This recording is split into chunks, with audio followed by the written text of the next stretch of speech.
Saludos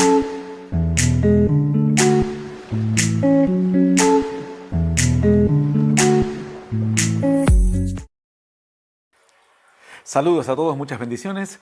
En este día vamos a tratar brevemente lo que significa la estructura doctrinal para poder entender sana doctrina. Hemos visto que hay quienes tienen grandes inconvenientes a la hora de interpretar doctrina, empiezan a anteponer sus pensamientos o sus pareceres personales, pero sin embargo vamos a entender primeramente, he realizado un cuadro, a partir de este cuadro vamos a comenzar a desglosar qué es lo que significa el pensamiento de Dios, una sana doctrina y la correspondiente estructura doctrinal. Por ejemplo, todo comienza con un pensamiento de Dios, es decir, qué es lo que Dios tiene en mente a la hora de realizar un hecho o dar una enseñanza, una doctrina, una profecía o cualquiera fuere el aspecto de la palabra.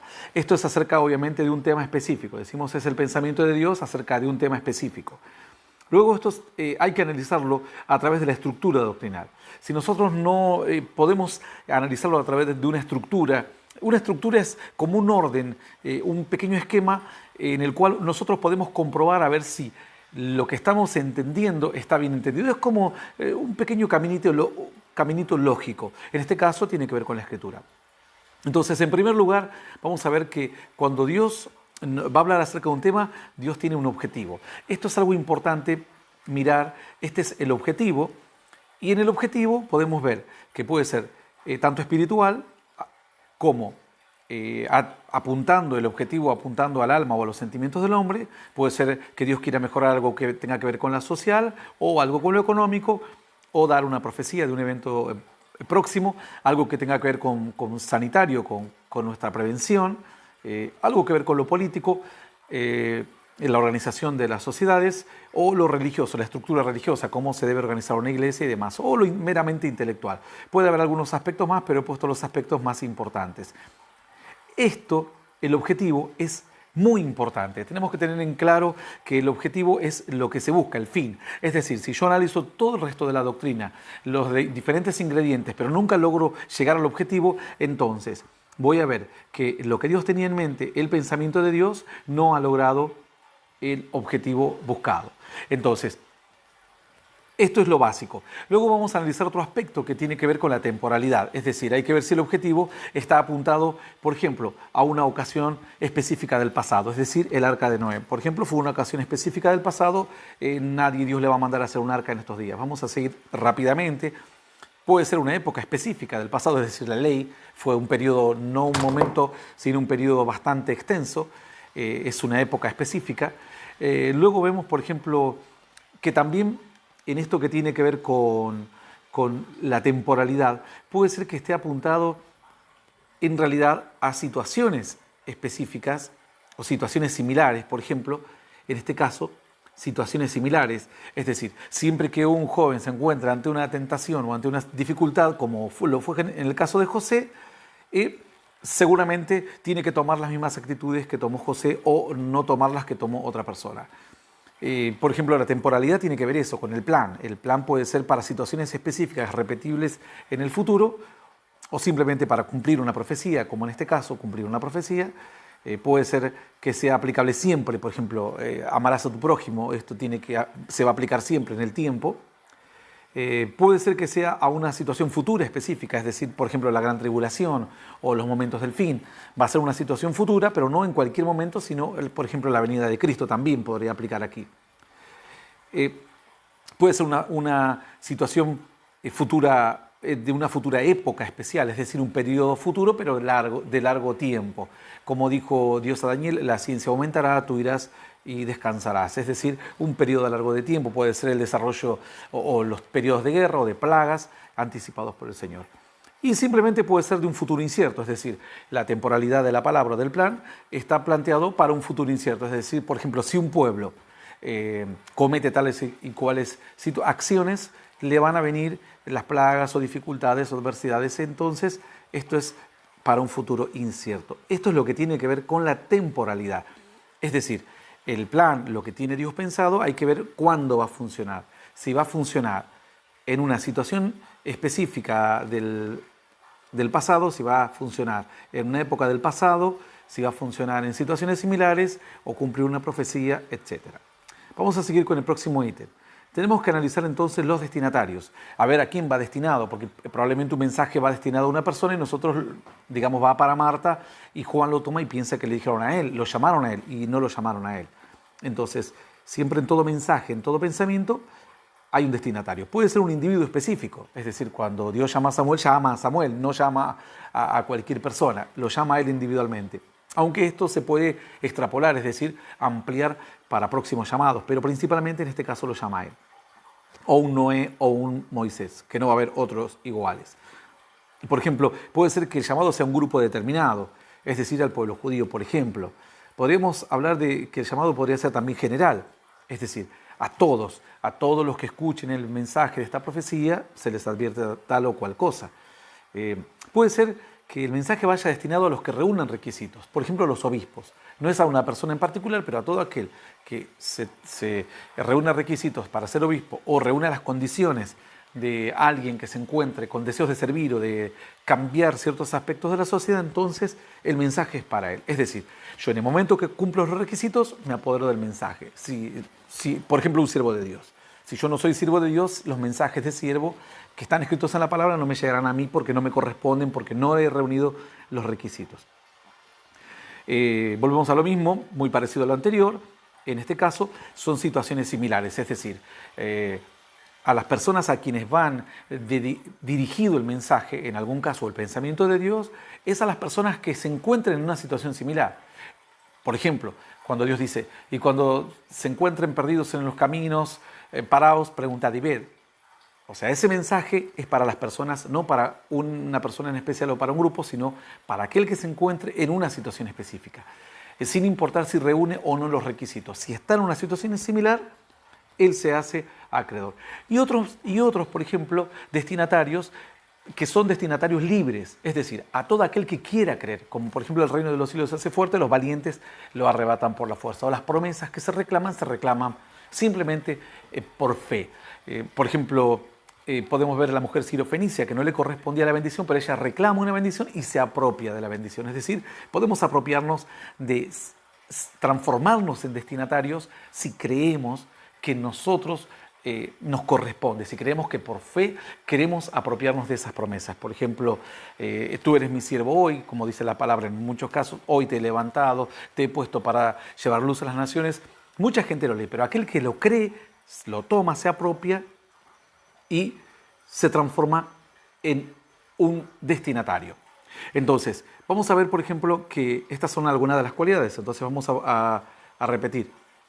Podemos ver el objetivo, que es lo principal, la temporalidad, para qué periodo de tiempo funciona, los destinatarios, la variabilidad. ¿Qué tiene que ver esto con qué es la variabilidad? Tenemos que ver si el mensaje tuvo alguna variación en el camino, si alguien lo distorsionó. Si, por ejemplo, era ir a comprar a la esquina y de repente alguien dijo ir a pasear a la esquina y cambió la letra de comprar por pasear. Entonces, aquí es importante analizar los textos originales y esto es uno de los primeros pasos que toda persona debe hacer. Yo como alguien que está involucrado en esto, lo primero que hago a la hora de enseñar o de dar un mensaje es analizar que los textos no hayan sufrido alguna variabilidad, que los textos originales signifiquen lo mismo que significarían hoy en día. Que los textos originales también tengo que ver no solo que signifiquen lo mismo, sino que no haya diferencia, que no difieran entre lo que yo estoy leyendo y lo que en el pasado alguien escribió y que hubo algún error de traducción o algún texto que se añadió y no se sacó porque se entendía que correspondía. Puede ser que el texto en realidad sea mucho más amplio, la riqueza sea más amplia y yo solo estoy mirando un aspecto de ese texto. Por ejemplo, hay palabras en español que significan varias cosas a la vez. Hay palabras en hebreo, en arameo, que también significan varias cosas a la vez. Y yo no puedo tomar solamente un aspecto porque la riqueza está dada en todos los diferentes significados de ese mensaje, es decir, es mucho más amplio. Vamos rápidamente, las palabras tuvieron un cambio, eso es lo que tengo que ver, si las palabras sufrieron algún cambio en el tiempo, si hubo alguna variación, si evidentemente estaba escrito de esa manera significaba eso, pero con el tiempo esa palabra tomó otro significado porque las sociedades son bastante dinámicas. Hay momentos en que las sociedades una palabra le van otorgando diferentes significados o añadiéndole otros o cambiándoles a través de los cientos o miles de años. Bueno, esto es lo que tiene que ver con uno de los primeros pasos. Voy rápidamente, luego vamos a poner un ejemplo concreto como para ver. Luego tengo que ver el contexto cultural. Este sería el contexto cultural. Entonces, ¿qué me dice el contexto cultural? Yo tengo que ver si el contexto es igual o no es igual.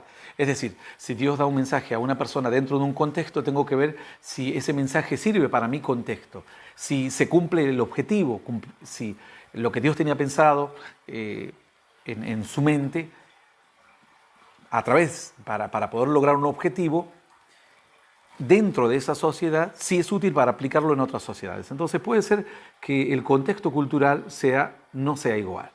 Puede ser también que el contexto cultural directamente no exista hoy, ya no existe más.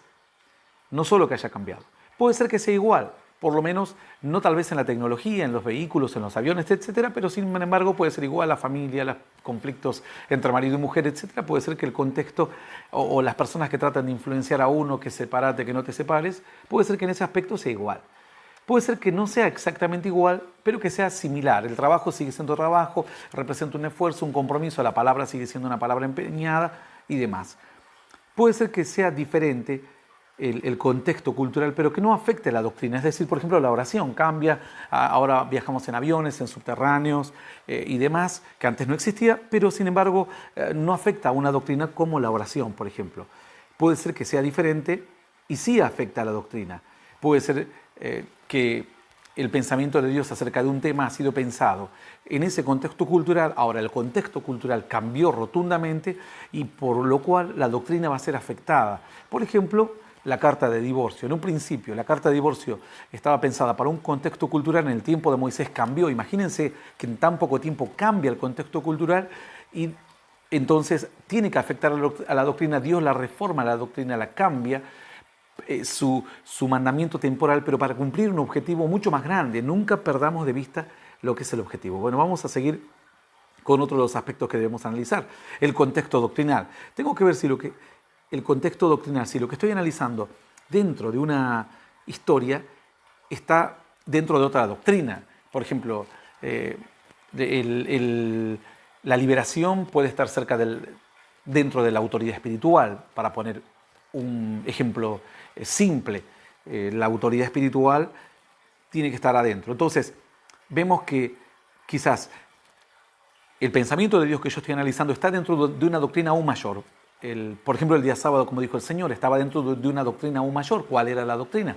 La doctrina era del día de reposo, la dedicación de un tiempo a Dios, el acordarnos de Dios, el que Dios proteja al ser humano, al hombre, y le permita un día de descanso, y que el hombre entienda que está en medio de labores porque se ha alejado de Dios. Cuando vuelva a paraíso, entonces allí el tiempo de la labor habrá cambiado y Jesús dijo: hasta ahora mi Padre trabaja, yo trabajo, nosotros los seres humanos trabajamos, y vemos que el día de reposo está dentro de otra doctrina. Entonces no se puede analizar una doctrina si no se analiza la doctrina en la cual está contenido, digamos, de la cual depende. Puede ser que esté dentro de una historia. Entonces tengo que analizar el contexto de la historia, tengo que ver si ese pensamiento de Dios para esa historia estaba pensado para extrapolarlo o también proyectarlo hacia otras historias. Ese análisis debo hacerlo para poder entender bien cuál fue el pensamiento de Dios y cuál fue el objetivo buscado. Puede ser que esté dentro de un mismo tema, o sea, yo leo un texto acerca del amor y veo que de repente aparece una enseñanza acerca del amor, y no es una enseñanza cualquiera que está contada dentro de una historia, es una enseñanza más específica. Entonces, todo lo más específico tiene más poder que lo menos específico, que lo menos general. Es decir, a la hora de analizar una enseñanza, yo voy a valorar más el texto que está inmerso dentro de una historia que habla específicamente de un tema, en comparación a otro que simplemente al pasar cuenta un pequeño pasaje o unas pequeñas palabras de un profeta o de un rey que dijo tal o cual cosa, que están contadas en otro contexto, dentro de otro tema. Entonces es importante que yo poder discernir cada uno de estos aspectos. Por ejemplo, tengo que ver si está dentro de un contexto contradictorio. Es decir, si el contexto es adverso y hay una doctrina o un tema del que se trata, tengo que ver si ese contexto, si esa historia está puesta como para contrarrestar al contexto contradictorio, o si bien es una doctrina que fue dada, o un pensamiento de Dios que fue dado específicamente por ese mismo contexto contradictorio. Tengo que ver si de este tema de que estoy hablando se sostienen otras doctrinas. Es decir, si del tema el cual yo estoy analizando, por ejemplo el amor, se desprenden otras doctrinas, o la esperanza, o la fe, o el dar, o la liberación, o el perdón, o la predicación, si se sostienen otras doctrinas. Si se sostienen otras doctrinas de ella, entonces tengo que entender que es una doctrina importante, y yo al cambiarlas, se van cambiando todas las otras doctrinas de las cuales se depende. Es decir, si yo cambio el día sábado, entonces hay otras doctrinas que van a ir siendo afectadas y van a ser afectadas en el pueblo judío. Esto es importante analizarlo porque no solamente quizás el tema que yo estoy analizando tiene subtemas debajo, o tal vez hay subtemas arriba de mi tema, de mi pensamiento. Entonces yo tengo que encadenarlo y ver en qué parte del eslabón está este tema, y así poder entenderlo de una mejor forma. Por ejemplo, tengo que analizar también la profundidad. Es decir, tengo que ver si es un mensaje directo. Por ejemplo, en este caso, si es un mensaje directo, o sea, que Dios le dice a Abraham, haz tal y cual cosa, es totalmente directo. Si es un mensaje indirecto, si Dios quizás le dice al ciego o a Bartimeo que haga tal o cual cosa, pero indirectamente nos está hablando a todos, si es un mensaje que nos sirve como una pieza de rompecabezas para encastrarlo en otra doctrina que debo entenderla, entonces me doy cuenta que es una doctrina que complementa en cuanto al tema del cual se está tratando, si complementa otra doctrina. Tengo que ver si no es algo simbólico. Quizás es algo simbólico.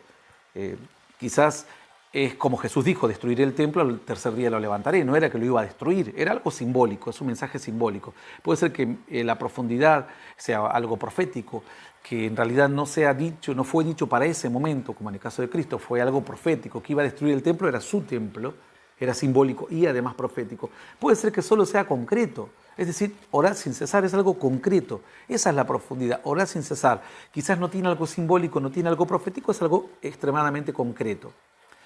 Quizás tenga un cumplimiento múltiple, puede ser una profecía que vaya cumpliéndose en diferentes etapas de la vida. Es decir, sociedades, por ejemplo, que llegan a un punto y la soberbia de los reyes, la soberbia de los gobernantes hace que caigan, que vengan pestes, que vengan guerras, y se va a cumplir en este reino, en el que venga, en el que pasó y demás, con cumplimiento múltiple. Es decir, es como una profecía continua. Puede ser que sea sellado como Apocalipsis, palabras o doctrinas que están selladas y simplemente tienen que ser abiertas con revelación. En el caso de Apocalipsis fue abierta con una revelación de un ángel, en otros casos serán abiertas con revelaciones de siervos y de hombres que están trabajando en diferentes lugares alrededor del mundo. Vamos a volver un poquito acá. Esto es muy peligroso. Los mensajes, la profundidad del mensaje que está sellado, tiene que ser interpretado, este aspecto, tiene que ser interpretado por personas específicamente que tengan buena sabiduría, buena fe de Dios y que entiendan cómo analizar la estructura doctrinal y que antes de dar algo así estén seguros de lo que están haciendo, porque pueden llevar a gran cantidad de pueblos quizás a una gran confusión.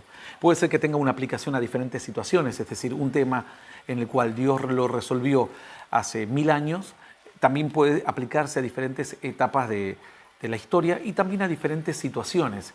Es decir, cómo se juzgó, cómo Salomón juzgó entre aquellas mujeres que reclamaban por su propio hijo, también esa misma sabiduría o ese mismo criterio se puede aplicar para resolver otras situaciones futuras o aplicaciones diferentes, o se puede resolver tal vez para la vida espiritual o para la vida de la iglesia. No hay ninguna mujer peleando por su hijo, pero sí hay quizás dos personas discutiendo acerca de un tema económico, de un tema simplemente de servicio, de quién hace esto, quién no lo hace. Y puede ser directamente una combinación de varios aspectos, es decir, puede ser que sea un mensaje directo, puede ser que sea para completar otros, puede ser que a su vez sea simbólico, a su vez también sea algo concreto y demás. Vamos a seguir con el siguiente aspecto de la estructura doctrinal, el espíritu de la doctrina. Tengo que ver qué es lo que... ¿Cuál es el espíritu que trae la doctrina? El espíritu es el sentido, es como cuando ¿cómo te habló? Es como cuando alguien le pregunta a una amiga, a un amigo, ¿cómo te habló el profesor o cómo te habló el jefe? Te dijo que había que corregir tal o cual cosa, pero ¿cómo te habló? No, me habló bien, me habló, algunos dicen buena onda, me habló sinceramente. Entonces, ¿cuál fue el espíritu de la charla? Aún cuando el espíritu de la charla fue tienes que cambiar, corregir cosas, no fue de reto, no fue de enojo y demás. Ese es el espíritu de la doctrina, es el carácter que trae. Esto es bastante simple de entender. Puede ser que sea un carácter de amor, un carácter de fe, un carácter de esperanza, un carácter de santificación, es decir, puede ser que es un carácter de crecimiento, que Dios nos ponga un carácter, nos hable como un Dios protector, o de prosperidad, de bendición en este caso. Puede ser que nos esté hablando con un espíritu de entrega acá, puede ser que nos hable y lo principal de la enseñanza sea el dominio propio, puede ser que nos esté corrigiendo, el espíritu sea de corrección, es decir, no te voy a felicitar, no te hablo de un tema simplemente para que lo veas, sino para que lo corrijas. Puede ser que sea de castigo, es decir, ahora vas a sufrir las consecuencias de tu error y uno diga, bueno, pero quiero pedir perdón, quiero hacer esto y Dios diga, ya es demasiado tarde, ahora las consecuencias las tienes que padecer. Puede ser que sea de ejemplaridad, para ser un ejemplo a los demás, para poner como un modelo a seguir, y simplemente puede ser que también sea de maldición. Este es el carácter. Puede haber otros aspectos, pero he tratado de poner los más importantes para no hacerlo demasiado extenso. Este es el espíritu de la doctrina. Es importante entender el espíritu de la doctrina, porque si yo entiendo cuál es el pensamiento de Dios, la mente de Dios, su pensamiento, el objetivo, y entiendo con qué espíritu lo dijo, son llaves que me van abriendo el panorama para poder entender el tema que estoy analizando. También tengo que ver el nivel de importancia. Hay doctrinas que son más importantes y doctrinas que son menos importantes. Bueno, en el caso de Jesús vemos que aquello que él habló acerca de recoger espigas en el día de reposo no era tan importante como otras doctrinas, como el amor a las personas y como la bendición para ellos. Entonces, podemos distinguirlas entre doctrinas fundamentales. Por ejemplo, el amor es una doctrina fundamental. Nadie puede tener discusión acerca del amor, la salvación, el perdón de pecados, es fundamental. Puede ser que sea doctrina muy importante, como la oración, la predicación de la palabra. Puede ser que sean doctrinas importantes, como el congregarse, el bautizarse y demás. Y puede ser que sean doctrinas que son poco importantes. En el caso de cuáles son temas poco importantes, por ejemplo, la estructura, la forma en que se organiza una congregación puede ser poco importante porque tal vez no tiene el número lo suficiente necesario para tener un líder de tal o de cual área, para tener personas que se encarguen de los estudios bíblicos, y quizás el armado termina siendo diferente a lo ideal, pero no es tan importante si se cumple con el propósito.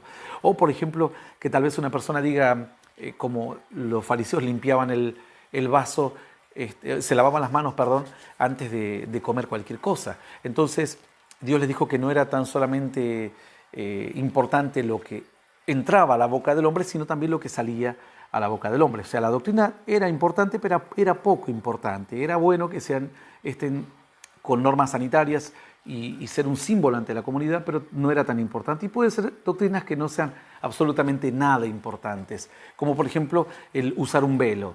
El apóstol Pablo luego dijo, nosotros ni las iglesias de Dios tenemos tales costumbres. O sea, se usó en un momento, hay una enseñanza en el pasado, pero en estos tiempos ya no es algo importante. Entonces, al poder entender si el tema que estoy hablando es importante, poco o menos importante, o muy importante o fundamental, entonces esto me va a marcar el grado de cuidado que yo debo tener y la forma en que debo relacionarlo con los diferentes aspectos de la doctrina. También puede tener derivaciones, es decir, yo tengo que, una vez que analizo un tema, puedo ver si eso sirve para nuevas situaciones. Si al analizar una doctrina me sirve para resolver nuevas situaciones. Si me sirve, por ejemplo, para formar criterios en otros temas.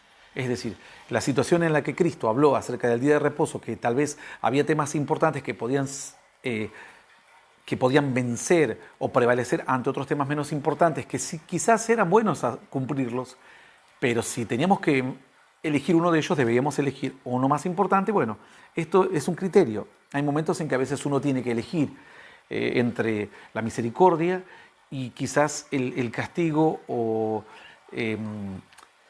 la sanción a una persona, y uno tiene que elegir y tratar de tomar criterios de otras doctrinas que están bien ejemplificadas, que las podemos entender bien en la Escritura y nos sirven para formar criterios en otros temas. También nos sirven quizás como una respuesta a otras doctrinas. Quizás hay una doctrina que me dice que guarde el día de reposo, pero Dios me muestra otra doctrina en el Nuevo Testamento que dice no es tan importante guardar el día de reposo. porque lo más importante es el bienestar del hombre, la felicidad del hombre, la bendición del hombre. Entonces me representa, ¿sí?, el tema que estoy analizando quizás me representa una respuesta para otros temas. Quizás una doctrina que estoy analizando me anula otra doctrina. Y aquí es importante entender porque hay mandatos de Dios que después por el mismo Dios fueron dados de baja. Por ejemplo, en el caso del divorcio, Dios mismo anuló lo que Jesús habla acerca de que puede separarse o fue dado carta de divorcio. Moisés dio carta de divorcio, anuló la otra doctrina que Dios había dado de que el hombre no se separe de su mujer. O sea, Moisés mismo le dio una enseñanza y a su vez después le dio otra anulando la primera. Y puede ser que simplemente complemente otra doctrina, es decir, que sume algo más y le dé más riqueza. Esto lo que tiene que ver con las derivaciones de lo que yo estoy analizando, de lo que terminé de analizar. La estructura que terminé de entender tiene sus derivaciones. Bueno, vamos a ver el emisor. También es importante este aspecto, el del tema del emisor. ¿Quién lo dice? Porque si lo dice Dios es una cosa, tiene mucha importancia porque lo dijo Dios directamente, lo mismo que si lo dijo Jesús.